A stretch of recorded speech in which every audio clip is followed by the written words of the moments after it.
Halo semuanya, selamat datang kembali di channel ini. Jumpa lagi dengan saya Vicky Himpong. Bagaimana kabar kalian semuanya? Aku berharap teman-teman semua di rumah bersama dengan keluarga tercinta selalu dalam keadaan yang sehat. Di video kali ini kembali lagi kita akan menyaksikan cuplikan video yang sudah saya rangkum untuk memberikan kalian semua tambahan berita-berita terupdate tentang perpolitikan kita di negeri ini. Dan kita akan segera untuk bahas videonya satu persatu dan let's do this guys, let's go.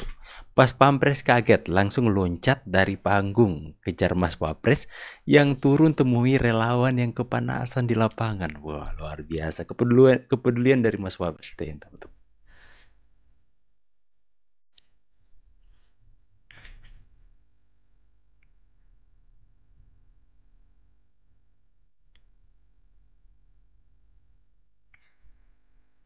Oh,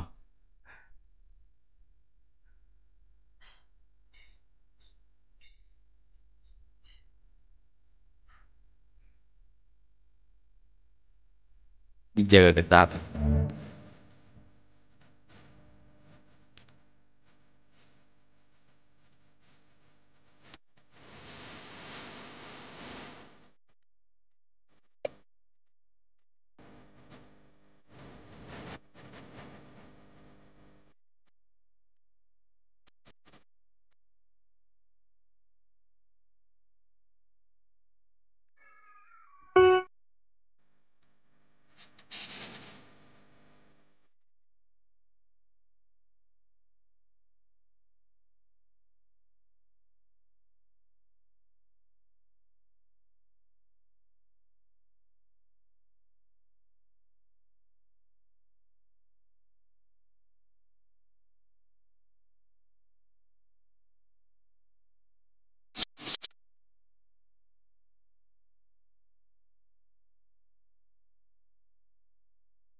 Panjang umur.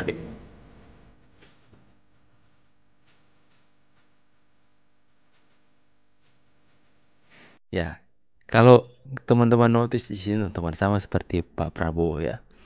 Itu Mas Gibran tidak membiarkan tangannya dicium oleh orang yang lebih tua dari dia. Sekalipun dia tahu bahwa pangkatnya itu statusnya lebih tinggi dari orang-orang yang berjabat tangan dengan dia saat itu. Tapi Mas Gibran tahu bahwa adab yang dia pelajari dari bapaknya Pak Jokowi adalah bagaimana kita harus menghormati sama manusia, ya mempunyai adab dengan menghormati orang yang lebih tua. Tidak dibiarkan tangannya dicium. Kalian lihat tidak ada satupun yang mencium tangan Mas Gibran. Dia tidak mau membiarkan orang yang lebih tua darinya itu cium tangannya, teman-teman. Ya, jadi saya Nah, respon KPK soal Megawati akan datang jika Hasto ditangkap. Oh, coba. setelah ditanya kemarin rekan-rekan pasca konferensi pers kinerja Dewan Pengawas, saya mencoba melihat pidato beliau yang menyampaikan bahwa akan hadir karena beliau memiliki tanggung jawab sebagai ketua ya. Saya pikir tidak ada ancaman di situ, ya, bahwa beliau saya yakini merupakan seorang negarawan, Presiden Republik Indonesia yang kelima, anak dari almarhum Insinyur Soekarno. Saya meyakini Ibu Megawati ini pro dengan penegakan hukum. Sangat tidak masuk akal bagi saya, makanya kemarin itu apabila ada narasi yang mengatakan Presiden Republik Indonesia yang kelima ini mengancam KPK, tapi ternyata setelah saya lihat videonya tidak seperti itu. Jadi saya mengajak rekan-rekan, bukan yang di sini ya, yang di luar, yang saya kenal dan yang di sini tentunya saya paham sekali bahwa rekan-rekan akan memberikan judul dan narasi yang bijak untuk Tapi ya kesannya dalam pidato tersebut seperti itu mungkin ya kesannya teman-teman. Seperti Kalau Hasto akan ditangkap, saya akan ke sana. Bahasanya mungkin tidak mengancam, tapi mungkin masyarakat melihat bahwa adanya intimidasi, teman-teman ya. Akan ada intimidasi kepada pihak yang berwenang, kenapa anggota saya ditangkap. Nah, seperti itu mungkin ya. Nah ini tadi ya. Ya karena apa? Ya ini bintang 3 Wak. Jangan main-main. Karena apa? Ternyata riwayatnya adalah 2020 Bapak Setio Budianto adalah ketua atau direktur penyidik KPK. Direktur penyidik KPK. Ya kan? Jadi karena beliau dulu 2020 ketua atau direktur penyidik KPK, maka bisa dikatakan waktu itu ya Harun Masiku kasusnya 2020 itu di bawah Bapak ini. Bapak ini juga yang menangani. Tapi mungkin karena 2020 ya waktu itu Harun Masiku ya merasa aman-aman saja karena apa? Backingnya kuat. Ya kan begitu? Ya backingnya adalah orang nomor 1 di partainya. Nah orang nomor 1 itu yang yang mengendalikan presiden waktu itu. Karena apa? Karena presiden itu adalah anak buahnya. Kan begitu, tapi bisa dipastikan ya, kalau untuk yang sekali ini kurasa nyawanya ini lebih besar, nyalinya lebih besar daripada yang sebelumnya. Jadi kalau menurutku ya Pak Setio Budianto ini kan bisa dikatakan ada beberapa calon waktu itu ya, Setio Budianto, baru ada 4 orang lainnya ya. Jadi bisa dikatakan pemilihannya ini, proses pemilihannya pun juga itu tidak main-main ya. Dan juga anggota dewan masing-masing itu punya kriteria tertentu kan begitu. Mudah-mudahan saja ya dengan terpilihnya Bapak Setio Budianto, anggota dewan yang memilih tadi adalah anggota yang mengedepankan pemberantasan korupsi di Indonesia. Itu dia, makanya mereka mencari sosok yang terkuat kan begitu ya. Mudah-mudahan kita bilang kan mudah-mudahan. Nggak keluar duit anggota DPRD. Nah ini yang lagi rame teman-teman ya. Ya sudah, DPRD itulah milih gubernur, milih bupati.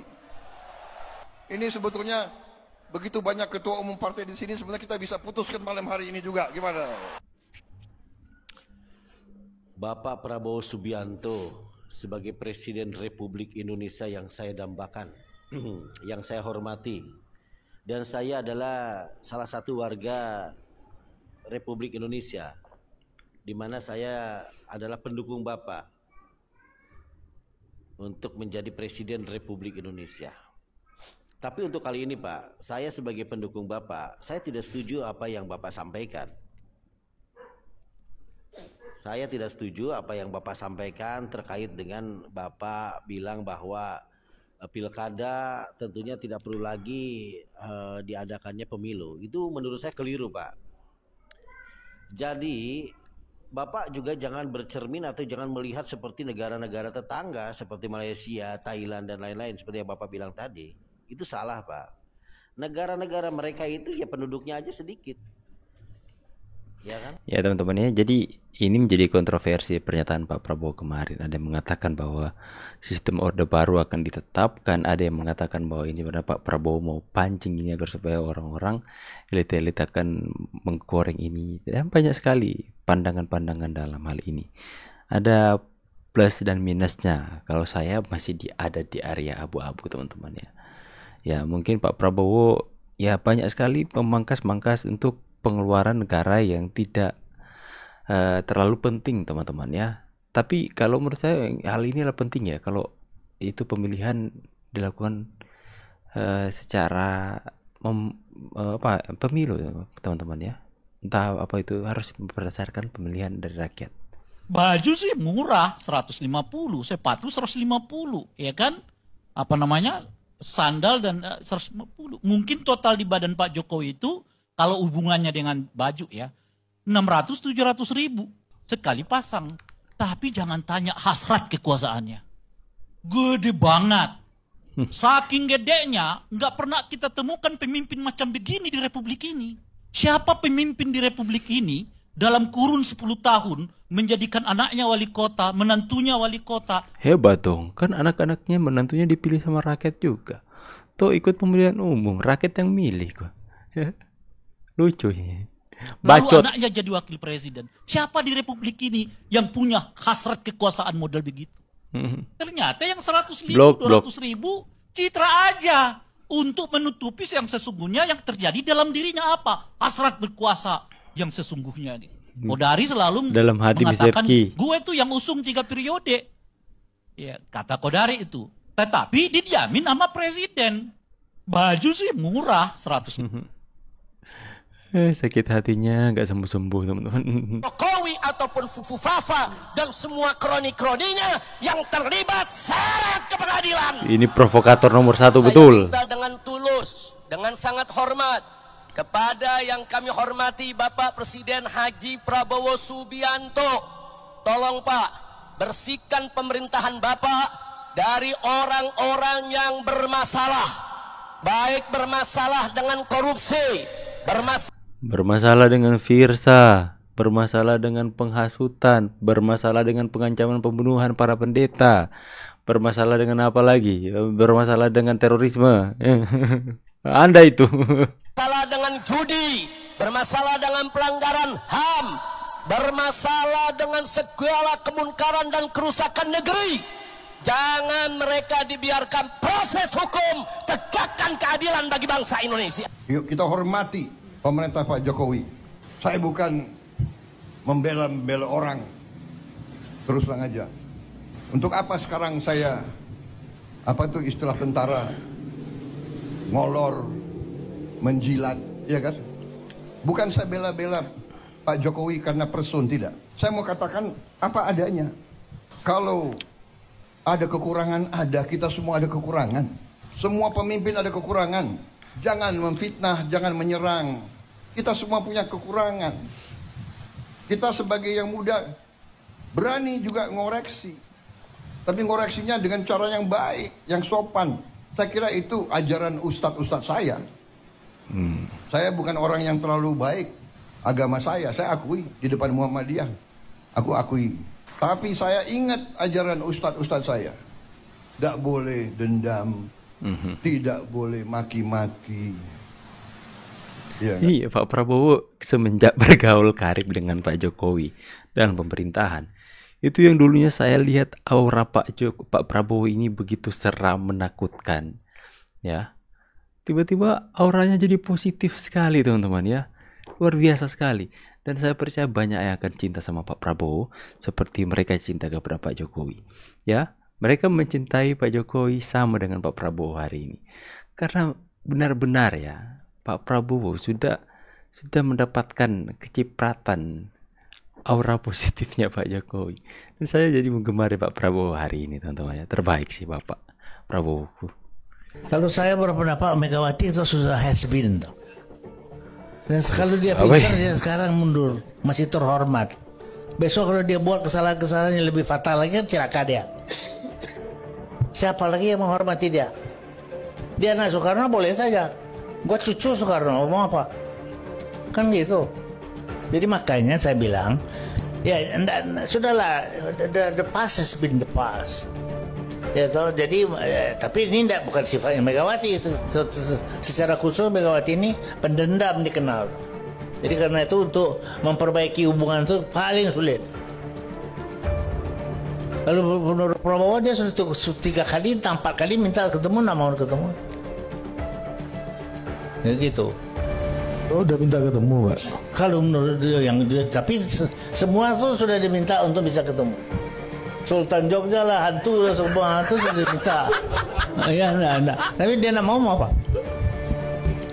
Dan itu memang sifatnya dia ya, terus terang toh. SBY juga dia salam aja nak mau. Dia cuekan aja. Nah, itu memang ya apa boleh buat lah. Kita harus terima. Cuma saya harapkan untuk masa depan ya toh, supaya PDIP juga tahu tempatnya. Kan saya bilang waktu pertama sama si Rusi atau Kompas, Saya bilang ini sombong nih sudah nih PDIP ini. Jangan dia kira dia pula yang harus menentukan semua. Ya toh. Itu sekarang mudah-mudahan. Tapi kan wajar sombong, Pak. Kita aja nggak berkuasa itu sombong. Apalagi berkuasa anak presiden pernah jadi presiden pula kan. Itu dia kira. Kan ini yang pusing. Dia itu sombong karena dia kira dia betul-betul dia hebat. Padahal dia dalam pemikiran benak kita bilang alamak, yang ini pula yang hebat. Nggak ada lagi yang lain. Oke teman-teman, semoga berita-berita yang saya tampilkan kepada kalian semua bisa memberikan tambahan informasi tentang perpolitikan di tanah air. Silakan kalian bebas untuk berpendapat, beropini. Yang penting ya jangan kasar, jangan menghujat, jangan mencaci maki teman-teman ya. Kritiklah, berikan pandangan yang sehat ya. Kritik tajam boleh-boleh saja, tapi jaga lisan kita. Karena kita ada di Indonesia, kita sejak kecil diajak untuk menjadi manusia beradab. Ya, saya pamit dulu teman-teman. See you on the next video and God bless you. Bye guys.